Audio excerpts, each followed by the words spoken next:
Shalom Bapak Ibu Saudara yang terkasih dalam Tuhan Yesus. Puji Tuhan, beberapa hari ini di khususnya di tempat kami ya di daerah Jakarta, yang ada di tempat ini cuacanya cukup cerah. Ya, puji Tuhan Saudara ya.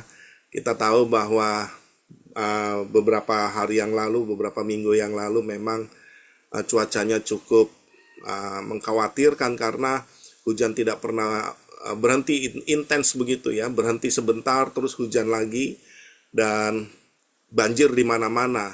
Jadi terhalang juga, banyak aktivitas yang terhalang oleh karena banjir di mana-mana, Bapak Ibu Saudara. Ya, dan mungkin yang ada di daerah Jakarta mengalami banjir juga. Saya nggak tahu di daerah, tapi saya berdoa supaya dalam keadaan kita mengalami banjir, Tuhan masih berikan kekuatan, Tuhan masih berikan kita perlindungan. Haleluya. Bapak Ibu Saudara, saya percaya bahwa saat musim hujan, pasti banyak orang akan berdoa, Tuhan, stop dong hujannya, berhenti, cukup Tuhan, begitu Bapak Ibu Saudara ya. Namun, di sisi lain, mungkin ada satu tempat yang justru sebaliknya dari apa yang kita alami. Mereka mengalami kemarau begitu saudara. Pasti mereka juga akan berdoa, ya Tuhan berikan hujan dong, sudah waktunya nih Tuhan, kayaknya kok kemarau begitu panjang begitu ya. Jadi memang Bapak Ibu Saudara, seringkali kita ingin segala sesuatu terjadi seperti yang kita inginkan saudara. Ya, kita mau bahkan saat ini juga begitu ketika kita berdoa supaya Tuhan jawab. Ya, sekarang juga Tuhan gitu, kita berharap supaya setiap doa-doa kita Tuhan jawab dengan segera.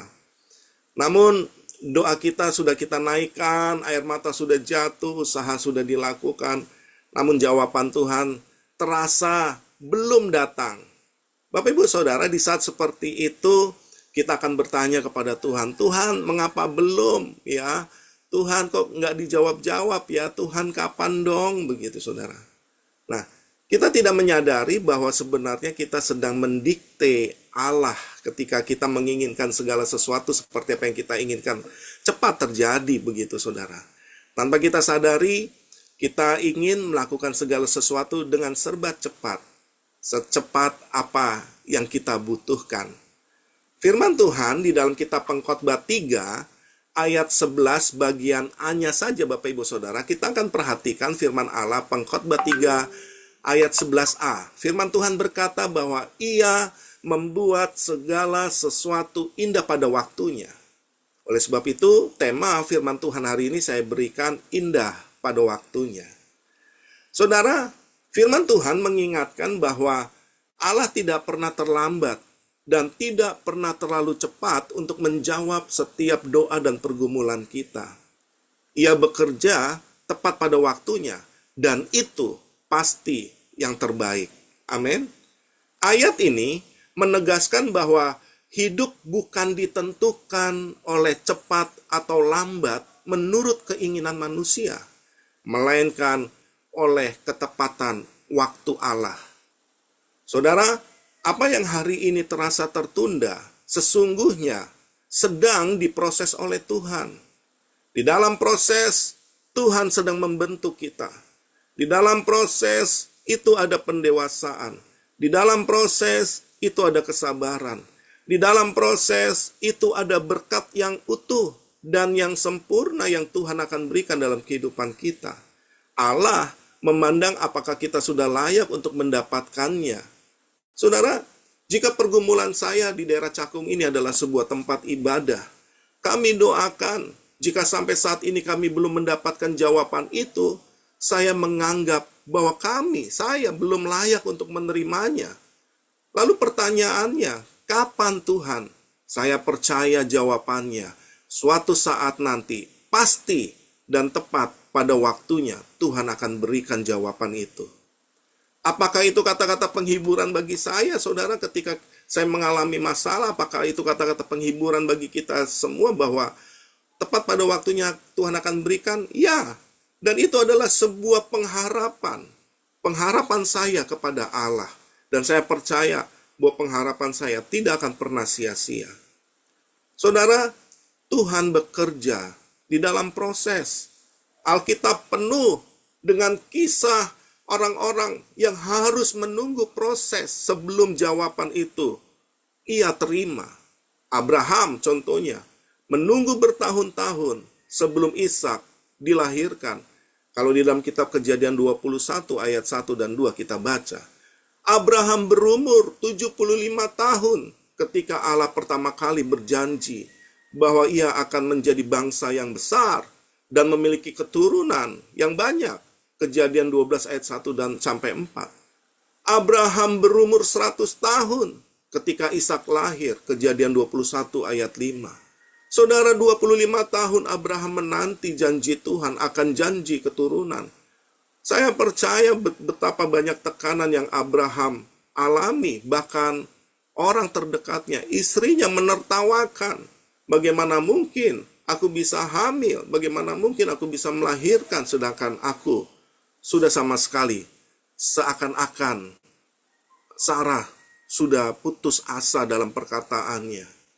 Bapak Ibu Saudara, siapa lagi di dalam Alkitab yang mereka memang harus menunggu proses sebelum Tuhan jawab di dalam setiap kehidupan mereka? Yusuf.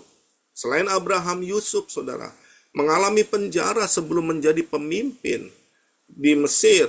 Di dalam kitab Kejadian 50 ayat 20. Yusuf mengalami luka batin yang sangat dalam. Sejak muda, ia dibenci dan dikhianati oleh saudara-saudaranya. Dijual sebagai budak ke Mesir. Kalau kita baca dalam kitab Kejadian 37 ayat 18-28. Yusuf mengalami ketidakadilan. Yusuf mengalami penolakan. Padahal ia tidak melakukan kejahatan apapun. Yusuf menjadi budak. Ia terima itu. Ia jalani itu dengan setia dan takut akan Allah. Lalu Yusuf difitnah, dipenjara.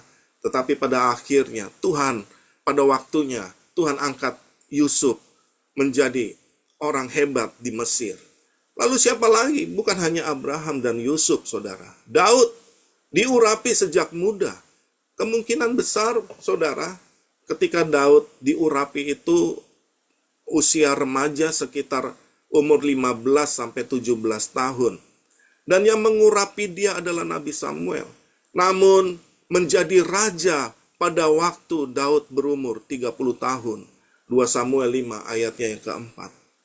Dari orang-orang seperti inilah yang Alkitab gambarkan seperti Abraham, seperti Yusuf dan Daud. Bagaimana mereka mengalami proses dalam kehidupan mereka. Tetapi indah pada waktunya. Yang terpenting adalah kesetiaan, iman tetap berharap kepada Allah.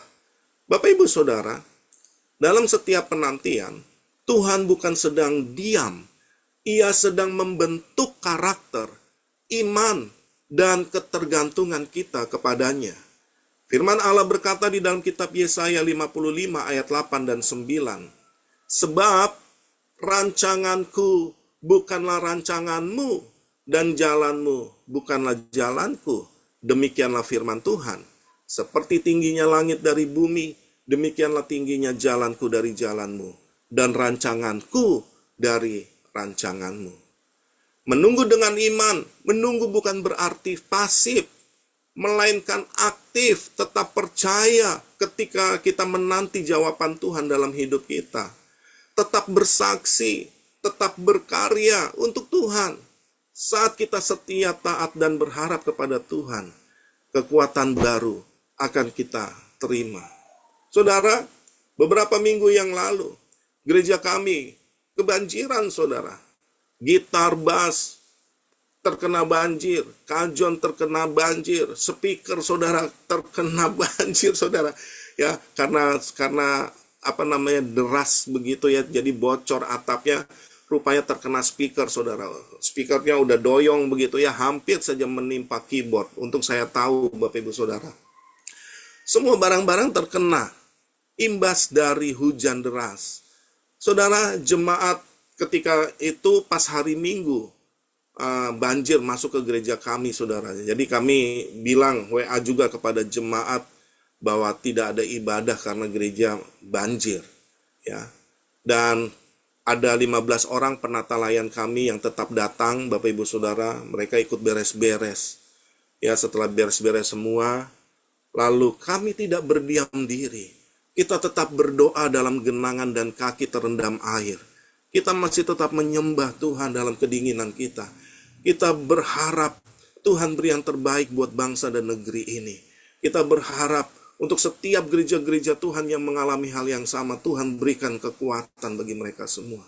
Saudara, menunggu jawaban Tuhan bukan berarti pasif, melainkan aktif percaya.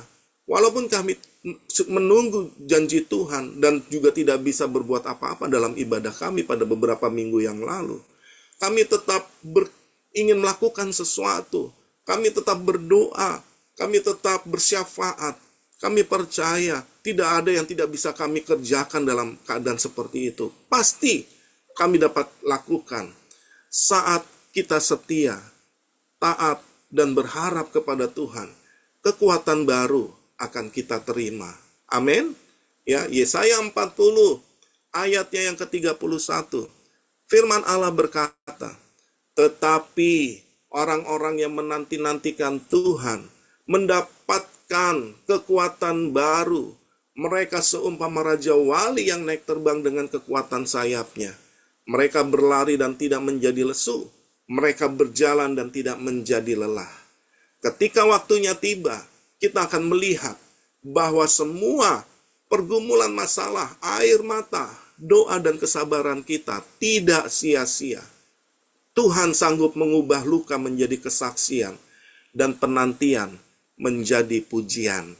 Amin. Roma 8 ayatnya yang ke-28 firman Allah berkata, Allah turut bekerja dalam segala sesuatu untuk mendatangkan kebaikan bagi kita semua. Saudara, jika hari ini kita masih berada dalam masa menunggu, percayalah Tuhan sedang menyiapkan sesuatu yang indah. Bukan menurut waktu kita, tetapi menurut waktunya yang sempurna.